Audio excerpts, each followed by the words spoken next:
പരമദയാലുവും കരുണാവാരിധിയുമായ അള്ളാഹുവിൻ്റെ നാമത്തിൽ. അലിഫ് ലാം മീം. ഈ അലിഫ് ലാം മീം എന്നുള്ളത് വളരെ വ്യത്യസ്തമായി ഖുർആനിൽ ഉപയോഗിച്ചിട്ടുള്ള ഒരു അക്ഷരമാണ്. ഒരു സാങ്കേതിക ശബ്ദമാണ് എന്നൊക്കെ പറയാം. വിശുദ്ധ ഖുർആന്റെ പല അധ്യായങ്ങളിലും ഇത്തരം 3 അക്ഷരങ്ങളോ അല്ലെങ്കിൽ 2 അക്ഷരങ്ങളോ 4 5 അക്ഷരങ്ങളോ ഒക്കെ ചേർത്ത് സംവിധാനിച്ചതായിട്ട് കാണാം. ഹാമീം, യാസീൻ, കാഫ്, ഹാ യാ ഐൻ സ്വാദ്, അലിഫ് ലാം റാ എന്നുള്ളതൊക്കെ നമുക്ക് ഉദാഹരണമായിട്ട് പറയാവുന്നതാണ്. ഇത് വെറുതെ ആർക്കും മനസ്സിലാവാത്തൊരു കടങ്കഥയോ അല്ലെങ്കിൽ ആർക്കും അറിയാത്തൊരു ശൈലിയോ ഒക്കെയാണെന്നൊന്നും നമ്മൾ വിചാരിക്കേണ്ടതില്ല. അന്ന് അറബികളുടെ ഇടയിലൊക്കെ എന്തെങ്കിലും ഒരു കാര്യത്തിലേക്ക് ശ്രദ്ധ ക്ഷണിക്കാൻ വേണ്ടിയിട്ട് ഒക്കെ ഉപയോഗിക്കുന്ന ഒരു പദമായിരിക്കാനാണ് സാധ്യത. പിന്നെ അതിൻ്റെ ആ ഒരു രീതി പ്രചാരത്തിൽ നിന്ന് പോയതാവാനാണ് സാധ്യത. എന്നുവെച്ചാൽ എന്തെങ്കിലുമൊക്കെ പ്രധാനപ്പെട്ട ഒരു കാര്യം തുടങ്ങുന്നതിന് മുമ്പ് ഇങ്ങനെ ഈ അക്ഷരങ്ങളെയൊക്കെ പ്രത്യേകമായിട്ട് സംവിധാനിച്ച ശേഷം കാര്യങ്ങൾ പറയുന്ന ഒരു രീതി എന്നുള്ളത്. തുടക്കത്തിൽ ഇങ്ങനെയുള്ള അക്ഷരങ്ങളെ സംവിധാനിച്ചുകൊണ്ട് തുടങ്ങുന്നു. അതിനുശേഷം ഗൗരവകരമായിട്ടുള്ള കാര്യങ്ങൾ പറയുന്നു എന്നത്. അപ്പോൾ ഇതൊരു ഖുർആനിൽ സംഭവിച്ചിട്ടുള്ള ഔട്ട്ഡേറ്റഡ് ആയിട്ടുള്ളൊരു കാര്യമായിട്ട് കാണേണ്ടതില്ല. ഇത് അറബിയിൽ പ്രചാരത്തിലുണ്ടായിരുന്ന ഒരു കാര്യം ആയിരുന്നിരിക്കണം, അല്ലെങ്കിൽ ആയിരുന്നു എന്ന് തന്നെ നമ്മൾ മനസ്സിലാക്കുക.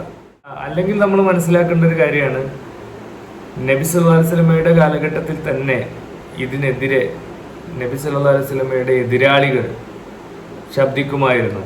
എന്താ അലിഫ് ലാം റ അല്ലെങ്കിൽ അലിഫ് ലാം മീം, കാഫ് ഹാ യാ ഐൻ സ്വാദ്, എന്താ മുഹമ്മദ് ഈ പറയുന്നത് എന്നുള്ള രീതിയിൽ വിമർശനങ്ങൾ ഉണ്ടായിരുന്നിരിക്കാൻ സാധ്യതയുണ്ട്, അല്ലെങ്കിൽ ഉണ്ടാകുമായിരുന്നു എന്നുള്ളത് ഉറപ്പാണ്.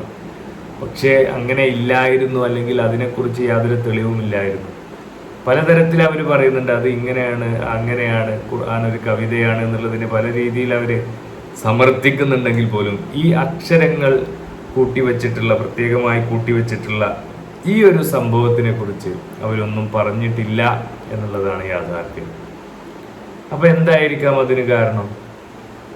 മറ്റൊന്നുമല്ല, ഈ ഒരു പ്രയോഗം പണ്ട് മുതലേ അറബിയിൽ ഉണ്ടായിരുന്നു എന്നുള്ളതാണ്. അതിന്റെ അർത്ഥത്തിനെ കുറിച്ച് വലിയ രീതിയിൽ നമ്മൾ ചിന്തിക്കേണ്ട ആവശ്യമൊന്നുമില്ല. ഇപ്പോ എന്തായിരിക്കും അർത്ഥം എന്ന് ചിന്തിക്കുന്നതിന് പകരം ഇങ്ങനെ ഒരു ശൈലി ഉണ്ടായിരുന്നു, അല്ലെങ്കിൽ അതിൽ അർത്ഥഗർഭമായിരിക്കുന്ന കാര്യത്തിലുപരിയായിട്ട് ഒരു പ്രത്യേക കാര്യത്തിലേക്ക് ശ്രദ്ധ ക്ഷണിക്കാൻ വേണ്ടി അല്ലാഹു സുബ്ഹാനഹു വ തആല ഉപയോഗിച്ചിട്ടുള്ള ഒരു കാര്യമാണ് ഈ അലിഫ് ലാം മീം എന്നുള്ളത് എന്ന അർത്ഥത്തിലാണ് നമ്മൾ കാര്യങ്ങളെ കാണേണ്ടത്. അതിലടുത്തത് പറയുന്നത് ദാലിക്കൽ കിതാബു ലാ റൈബ ഫീഹി ഹുദൽ ലിൽ മുത്തഖീൻ എന്നുള്ളതാണ്. ദാലിക്കൽ കിതാബ്, ദാലിക അൽ കിതാബ്, ദാലിക്കൽ കിതാബ്. ഇവിടെ നമ്മൾ ഇംഗ്ലീഷിൽ ഉപയോഗിക്കുന്ന, പൊതുവെ നമ്മൾ പറയാറുണ്ട്, അതിന് കൃത്യമായിട്ട് അത് തന്നെയാണ് എന്ന് നമുക്ക് പറയാൻ പറ്റില്ലെങ്കിലും ഏകദേശം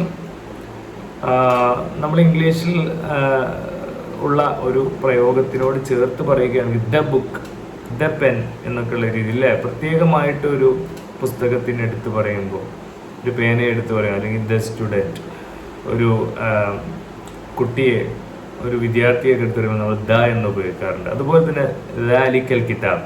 ഇവിടെ അൽ കിതാബ് എന്നുള്ളത് കൊണ്ട് ഉദ്ദേശിക്കുന്നത് ഒരു പുസ്തകത്തിനെ പ്രത്യേകമായിട്ട് എടുത്തു പറയുകയാണ്, സംശയമില്ലാതെ. ദാലിക്കൽ കിതാബ്, ഇത് തന്നെയാണ് പുസ്തകം.